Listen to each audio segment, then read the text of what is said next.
Hamas leader ابو عبیدہ نے کہا کہ فلسطین میں جہاد قتل عام کا نام نہیں ہے، بلکہ یہ ایک سٹرگل، ڈسپلن، پروسیس، جسٹس اور سسٹم کا مرکب ہے۔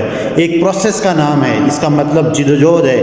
یہ ایک ترتیب وار عملی کوشش ہے جس کے نتیجے میں ایک منظم، عدل، امن اور مساوات پر مبنی سسٹم وجود میں آئے گا اور یہ نظام کو فعال کرے گا۔ آپ نے یہ بھی کہا کہ فلسطینی عوام کو غلامی کے گڑھوں میں دھکیلا جا رہا تھا اور غلام قوم سب سے پہلے اپنی آزادی کے لیے جدوجہد کرتی ہے۔ عدل، امن اور مساوات کے لیے جدوجہد بے حد ضروری ہے۔ اب اس ڈیمیج کو کنٹرول کرنے کے لیے دنیا کے پاس دو ہی جو ہیں وہ طریقے بچے ہیں۔ فرسٹ کہ وہ یہ اٹیمپٹ کریں، آرم کنٹرول کریں۔ سیکنڈلی ڈپلومیسی کا جو ہے وہ آغاز کیا جائے اور اس ڈیمیج کو کنٹرول کیا جائے جو فلسطین میں ہو رہا ہے۔ اس کے ساتھ ساتھ 6 ویز ہیں اس ڈیمیج کو کنٹرول کرنے کے لیے۔ سب سے پہلے ڈیفائن اے پرابلم کو آئیڈینٹیفائی کیا جائے اور پھر ڈیفائن کیا جائے۔ دوسرا کمیونیکیٹ ایچ ادر، دونوں جو فریقین ہیں ان کی کمیونیکیشن گیپ کو ختم کیا جائے۔